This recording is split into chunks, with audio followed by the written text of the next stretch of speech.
Hey folks, you're listening to the Java Easily podcast, episode number 4. Java Easy. News, tutorials, tips. Everything you need to know as a beginner Java developer. Now, just before we get started, if you're completely new to Java and you haven't yet grabbed your Java Beginner Starter Kit, which is available on our website, just hop along over there. It's javaeasily.com on the homepage, and you'll be able to grab it and download it from there. It's completely free, and it's designed for complete and absolute total beginners. Super helpful guide that's just going to help you get up and running with Java programming really quickly. So in this episode, we're going to have a dig in really about how we can get started with object-oriented development and design. So in the Facebook group, as you know, we give questions which people can answer, which helps us basically establish what kind of content we might want to do to better help people out. And two of the questions are, I forget exactly what they are, how they're phrased now, but it's pretty much like, what area do you most struggle with in Java is one question. Another one is, what would you most like to improve? Something like that. I forget exactly what it is off the top of my head, but it's something like that. But anyway, the responses I get, like I say, we use to work out what kind of content we're going to do. At least that's how we're going to do it going forwards. And in fact, the first few episodes of this podcast have been driven completely from answers to these Facebook questions. And so in this episode, we're going to look at one of the answers that I got. And if I pull it up now, so I've got it in front of me. Oh, yeah, here we are. We've got the exact thing now. So the question number one is, what's your biggest barrier to getting where you want to be with Java right now? And the answer we're going to look at in this episode is learning OOP, so object-oriented programming.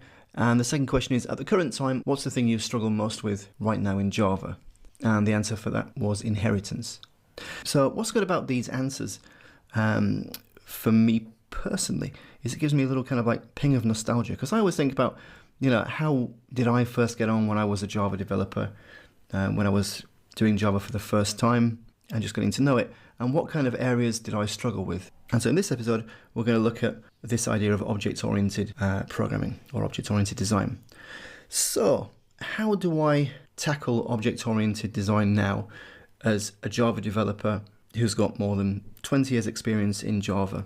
Now, if you ask that question, or if you think about that question, you're probably imagining that, all Java developers who are kind of seasoned professionals, we go around on whiteboards and we, metaphorically kind of like chalk up UML diagrams and discuss different interactions of objects and that kind of stuff to be able to flesh out a design. In other words, how the objects are going to interact in a system. And a precursor to that, of course, is actually working out what kind of objects are you going to have in the system. So in other words, what classes you're going to have. That's the so-called domain-driven design, which is where you're working out how you want to describe the problem and the solution to the problem in terms of the actual classes that you might write to be able to derive this domain-driven design. And so you probably imagine that that's kind of, pretty much like what we do. And to be honest, it's not. It really isn't. If I start out as, designing something completely and totally from scratch, then invariably what I do is I work out the smallest possible unit to do what needs to be done. So, for example, if it's creating a report and the report has to be in some kind of PDF format, or maybe it has to be in Excel beforehand, then you generate a PDF out of it, whatever it might be. The first point of focus that I'd have on that design, or that kind of like coding task, is purely to pretty much stick everything in a public static void main method, and only put in the actual commands that need to do what I need to be done in that method. Not even thinking really about how to even break it down into different methods at this point, let alone how to decompose it into different objects. That comes much later on. But before you do anything, before you can evolve an elegant OO design, you first of all need to kind of like get the absolute bare minimum, the absolute essence of what it is you're trying to do into the smallest possible conceivable unit, which is a method. And also, by the way, as well, it's nice throwing things just into one method and not having to worry about OO design up front. Because if you do that, if you put everything just in one method, then your focus isn't distracted on how to decompose different calls amongst different objects, and how trying to work out about how those objects are going to interact. You don't have to worry about anything like that. You're just basically saying, okay, I've got my pom.xml file if you're using Maven, or a build.gradle if it's a Gradle, a base build or whatever. You work out which dependencies you need, throw the dependencies in there, set them up, get the imports set up as you're actually coding, or rather making calls to the different libraries that you need to use to be able to do whatever it is you need to do. So for example, in the case of doing this kind of fictional report things, maybe I'm including Apache Poi, used to be Jakarta Poi, which is the library for dealing with Microsoft formats. So it gives you an ability and an API basically to work with, for example, Word documents, PowerPoint presentations, and also, in this case, Excel spreadsheets. So as part of that, you're going to have API calls you're going to make to this library about how to navigate the workbook and the worksheets and all that kind of stuff, and how to put whatever cells you want to put in and whatever rows and formulae and that kind of stuff. So yeah, so maybe you put Apache Poi in there first of all to be able to do that aspect and generate the Excel spreadsheet. That's one part of it. And then the part afterwards where you want to generate a PDF. Again, there are different strategies of been doing that. And again, you'd work out which library you want to use for that particular use case and throw it into this main method. And the nice thing about this is you're basically working at the absolute bare minimum. So you're working purely at the most basic level of how to assemble these calls together when you're using these third-party libraries, which, to be honest as well, most of the times when using third-party libraries, they're not exactly intuitive to use, and they have a lot of kind of complexity and mental baggage that go along with them. So in fact, it's really freeing just, not thinking or not even worrying or concerning yourself with object design up front, and purely trying to assemble together the raw moving parts, the minimum viable product, if you like, set of method calls to these libraries to be able to get done what you need to have done.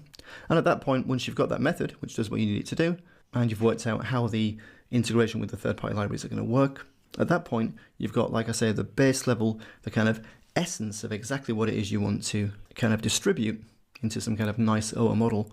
You've got that concentrated in just one place. And at that point, what I'll typically do is I'll make a copy of the project, create like a quick zip file of it, for example, so jar CVF to be able to create a zip file or jar file, or otherwise what I normally tend to do is I use Git. So when I first start a project, as soon as I create the project from the outset, so in Maven's case, for example, if I'm using Maven archetype generate to maybe generate a project out of the quick start archetype, then once I've got that base level project created, I'll just do git init in the root of the project. That'll basically put the .git folder in there to allow me to do basic version control locally in that project.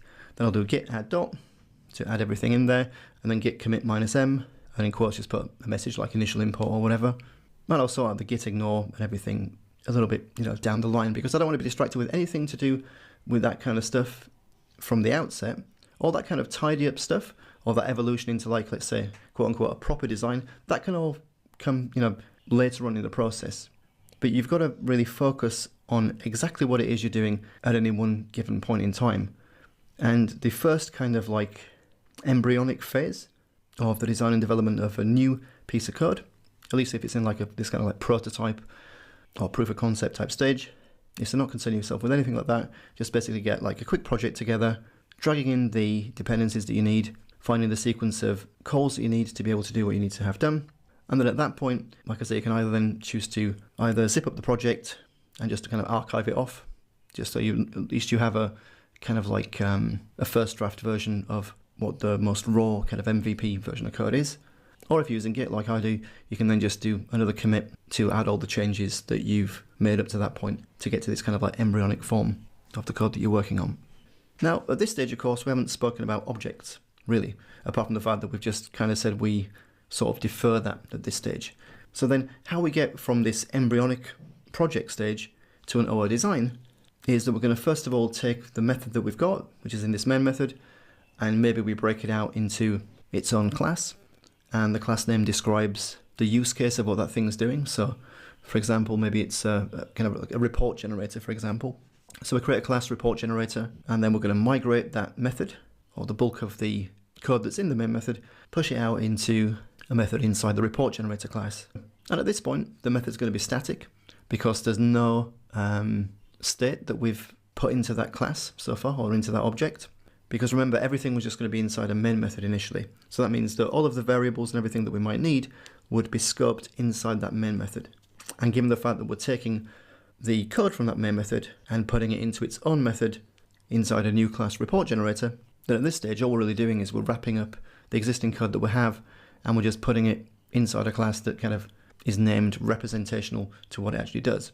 But at this stage, though, it still isn't a proper object because it doesn't actually have any state. And that's because the variables which are inside the main method, they were also just migrated along inside the scope of this new method. So maybe report generator has this new method, generate report maybe, or maybe it's just generate because it's kind of implicit that it's generating a report because the class it's invoked on is called report generator. So at this point, we've really just done kind of like an organizational task of like moving the code across to something that sounds like and is described like what it does. And it's really just a finger in the air at this point about what we're actually going to call this class. It seems to generate a report. It seems sensible, therefore, to call it report generator, which is okay. So at that point then, though, you might want to start thinking about the actual scope of what's inside this method. So in other words, what this method is trying to achieve, is that just kind of like one thing? Or is it kind of like many things? And that might seem kind of abstract, but what I mean is it's really linking it, sort of going kind of in the direction of this like single responsibility principle which we have in our design, where we want to make sure that an object, or rather a class, knows how to do one thing and one thing very well and only one thing. And that's this kind of notion of like single responsibility. So in order to get to this kind of like single responsibility principle, or SRP as it's sometimes called, which is the acronym for it, it makes sense therefore to take the method that we have, which is maybe like a bit of a monster method now at this stage because it's doing several different things probably in all reality, and we want to start breaking it up into the different kind of functional areas or the different functions. In fact, what we're really doing now, if you think about it, is we're almost breaking it up kind of like in a procedural kind of way.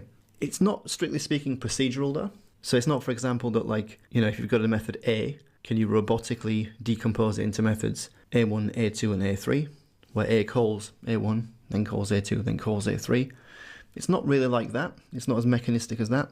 It's more about breaking that method up into functional areas where we kind of think that they're going to be suitably different from each other in terms of the type of calls they're going to make, in terms of the libraries they might invoke, and in terms of the data members or the data state that they might need to work with. Seems a bit abstract, I know, but just bear with me. So for example, this report generator class with its one mega method, we've said so far that in principle it does pretty much two different things. It generates an Excel spreadsheet and then it creates some kind of PDF report afterwards. So that means that at the very least, we'd probably want to split it up into those two different functional areas. So we break it out at that point into two different methods, which would be generate spreadsheet and then render PDF or something like that. Whatever it might be, it's not too important, but we have the notion then of the two different tasks which are called by this report generation routine, which is effectively what it is, as being two functions which are kind of pretty discrete from one another. So, for example, the process of creating a spreadsheet, or generating a spreadsheet, creating a spreadsheet, whatever you want to call it, but the process of doing that, it's going to interact with the Apache POI library, because that's the library that knows how to create Microsoft XLSX files, so the Excel spreadsheet files. It's not going to need to know anything about PDF generation or anything like that because that's not its business. Its business is really being able to take some data from somewhere and then create a spreadsheet out of it.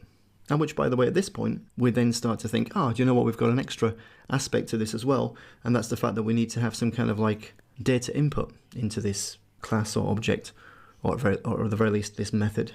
Something that might lead us down the path of saying, okay, we need to create an extra class now to be able to source the input data, so to be able to read the data, which is then passed into this spreadsheet generator or spreadsheet creator, whatever you want to call it, into that method as its data input. And it's about thinking about these kind of, the kind of different tasks that a class would have to do and the responsibilities or the functional areas that it would kind of be involved in, whilst keeping in mind this kind of like separation of concerns sort of principle to make things, to give them kind of like a single responsibility that leads you down this kind of thought process of saying, okay, well, yeah, we need to, create another class for that because that's a different kind of thing we need to have done.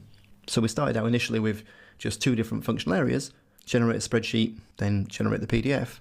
And thinking about the first aspect, generate the spreadsheet, it became apparent that we also need to have a mechanism to get the data in to this kind of spreadsheet generation routine. So therefore we're starting to think about, okay, well, maybe we need like a class to be able to load this data as well, because that's a different functional area too. Because loading data isn't really related to creating a spreadsheet. And in fact, even having them as different objects or different classes enables you to be able to swap one out for another implementation at some stage later. So for example, maybe one day we read, the data in some kind of XML file and then pass that kind of data chunk to the spreadsheet generator. And then sometime later, we decide we don't want to use XML for whatever reason, the input formats change, or we want to consume data from a different type of data source. Maybe it's actually a database this time, or the NoSQL database, or whatever it might be. Then that's okay. We can just basically write a custom implementation of this. Let's give it a name now, this like data reader. Yeah. We'll create a custom implementation of this data reader, then to not be an XML-based one, but instead to be, for example, a database one. Now, as long as you have interfaces involved, whereby the parameter that's passed to the spreadsheet generation routine is given in terms of an interface, then it means that this spreadsheet generation routine doesn't really care whether it came from XML or whether it came from a database, because it's just calling internally methods to get the data which are defined on that interface. And as long as those two implementations implement that interface, then it's okay. It means we can adapt the system to change. So one day it's XML, that's fine, and the next day it's a database data source, and that's fine too. We're kind of jumping ahead a little bit here, really, but that's just to give you kind of like a rough indication of where you might want to use interfaces as well. So that's so far the reading of the input data and the creation of the spreadsheet, those first two functions. And then the next function we'd probably have is this, creation of a PDF. So whether you want to say you're rendering a PDF from the data, you're creating a PDF, whatever it might be. But again, we'd want to have a kind of a class then for creating a PDF. So at this stage, just to take a step back, to summarize where we've got to so far is we pretty much stuck everything in a main method. So we created a blank project, we gave it a public static void main method, so the default method in Java.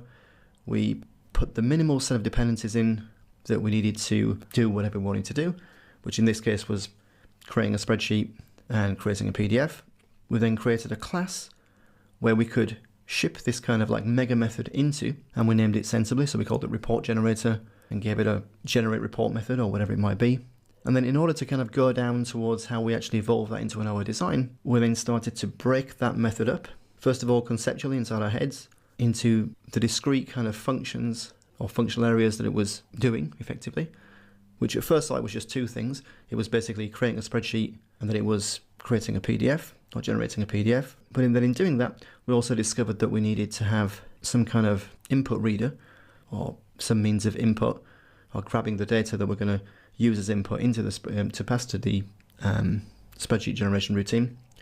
So that gave us like a third concept. So at that point then, we put those in three different methods.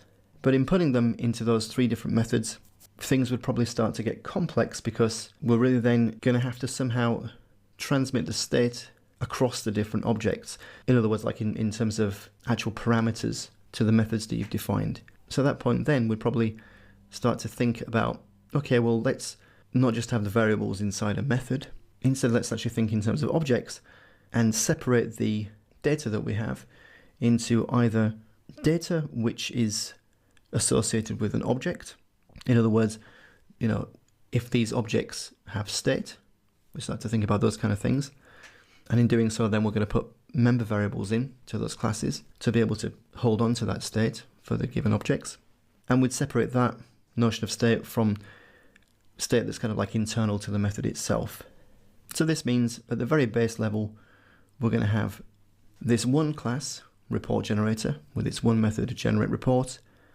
We're probably going to have three different classes then, which house the different types of functional things we're doing, which is namely, reading the input data. So let's call that an input reader, or data reader, or whatever you like, or data set reader, maybe, yeah, data set reader, or data set input. Actually, it could be whatever you want to call it, really. It's very difficult to name a concept until you've actually started defining the methods you're going to have on that class. And that'll kind of like steer the names that you kind of give it.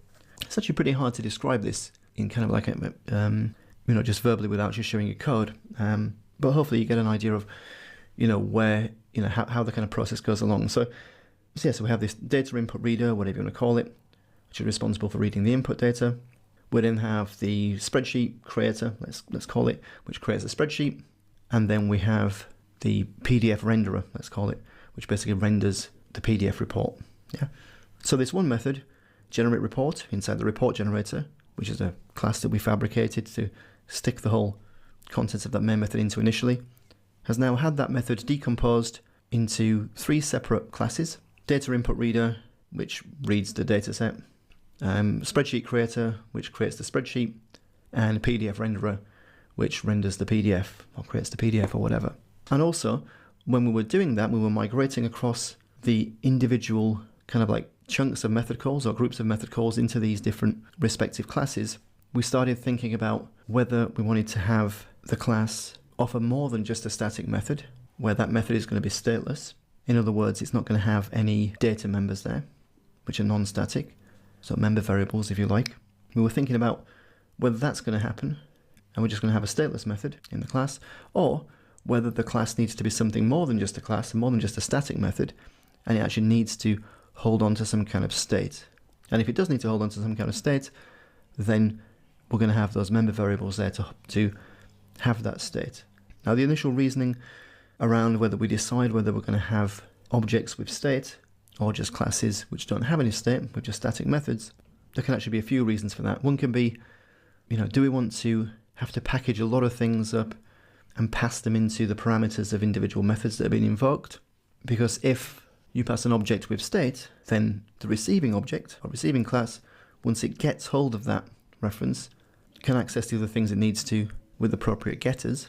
Otherwise, you have to explicitly put the extra parameters on in the method signature itself.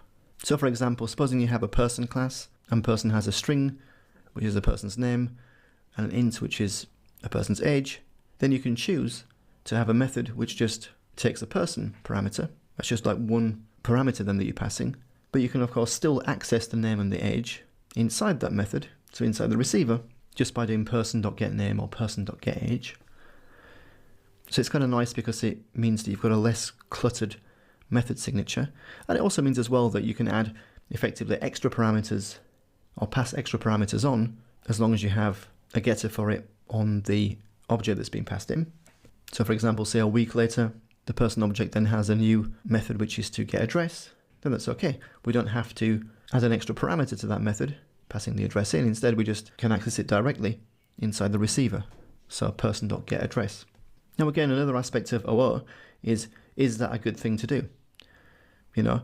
There's always a trade-off between the simplicity of the method calls that you're making in terms of the parameters that you are or you're not passing, and in terms of how much knowledge the receiver has about the object that's being passed in. So for example, the receiver having the capability of being able to do getName, getAge, and getAddress, at first sight that can be a good thing, because it means you only ever have to pass this one parameter, which is a person type. The downside, of course, is that then the implementation of that method then starts to depend on stuff that's been exposed in this person object. So for example, if we decide to take away the getAddress method of the person object, then this is going to then break the implementation of that receiving method. So there's always kind of like a balancing act that you do with OO design. But nonetheless, in the initial stages, we're taking this big method, decompose it into smaller methods aligned to a particular functional area, pushing those methods into separate classes, and considering whether those classes need to have state or not, which can also be connected to the lifetime of the object, so how long you want the object to stick around for, but that's something else which is a bit more advanced. But at the very least at this point though, we've started to fashion out a very rough kind of domain model, kind of out of thin air, just by using basic common sense, but always starting from that very first embryonic minimal viable product of what the smallest amount of code needs to look like. And again, along the way, we're going to be looking at things like, okay, how do we pass parameters between the different objects? And if we're passing parameters, maybe we need to introduce a new concept for that, so a new class. In the case when we spoke about passing in the different dataset input or data source input, whatever it was called, into the spreadsheet creator.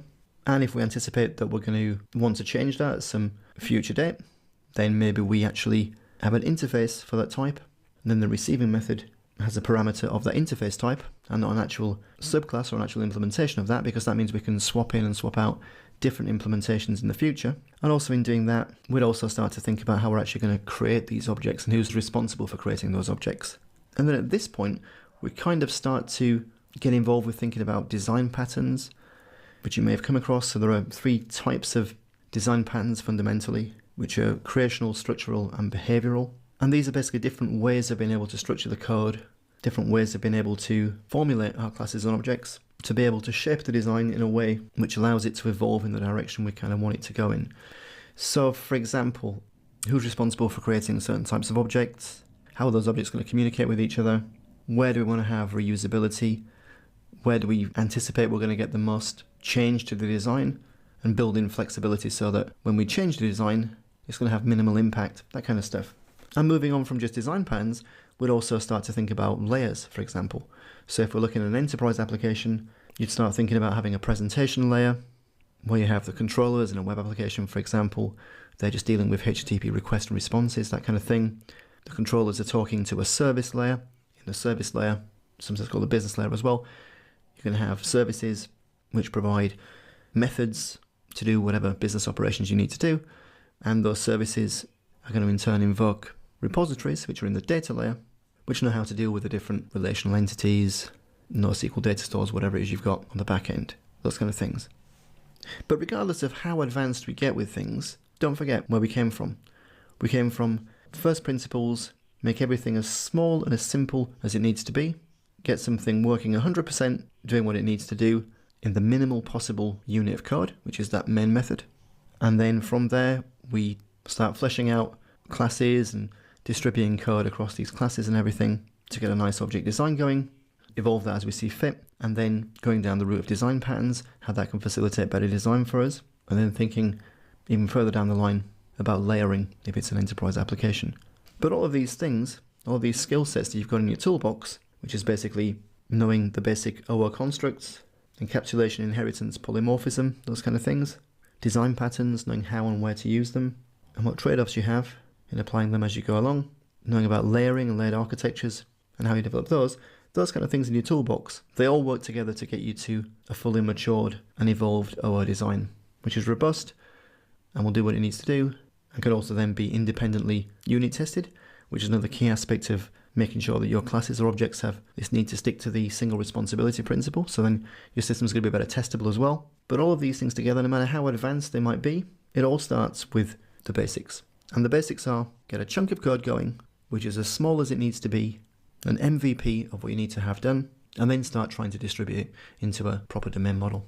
But the confusion can come where you first of all start trying to think kind of the other way around, where you're thinking, okay, so I've got to create a spreadsheet, I've got to create a PDF, I'm going to have to do some input, so I'll just randomly start creating objects for these different things that I kind of think I'm going to need, and I'll stick some code in here to do this bit, I'll put some code in here to do this bit, and then, you very quickly start to tie yourself up in knots, because you've really started by trying to just kind of cobble together some concepts, or classes, objects, which kind of felt like they might be needed, and then trying to kind of structure them all together to be able to talk and communicate coherently and everything. And it's not the way to do it, in my opinion. The best way to do it is to always start with the simplest possible unit and then evolve it to introduce this kind of extra complexity, which it is if you're creating extra classes and objects and stuff. Let's call it what it is. It is extra complexity, but we're only adding that extra complexity at that point for a reason. And the reason is that it's driven by things like separation of concerns or single responsibility principle and that kind of thing. So my entire point for this episode is that you shouldn't be fazed by having to design an OR system or whatever. There's no such thing really as an OR system. What it is basically is that you have a task to do some code, you get the code into the smallest possible unit it can be, that it can exist and do what it needs to do, and then you can flesh it out into an OR model as you go along. And don't be afraid of all these things, like design patterns and layered architectures and all that kind of stuff. All of that comes with experience, but as long as you take little baby steps along the way and ensure that any changes that you make as you're evolving this design actually have a tangible, beneficial reason to why you're doing them, then even if you don't know all that other stuff about design patterns and layered architectures and everything, at least you'll evolve something that'll be coded in a nice, sensible way. Will probably end up being fairly self-explanatory for anybody who's using it and has to develop it, and you'll end up getting the best possible design that you can write with your current skill set right now. And from there, it's only ever going to get better with experience. So that's it for this podcast episode. If you haven't joined the Facebook group yet, please join that. It's a nice friendly community where you can get help with all things Java. Also check out javaeasily.com and in particular the courses section, so courses.javaeasily.com, to look at all our different courses that we've got on offer. And until next time, keep coding, stay safe, and speak soon. Bye.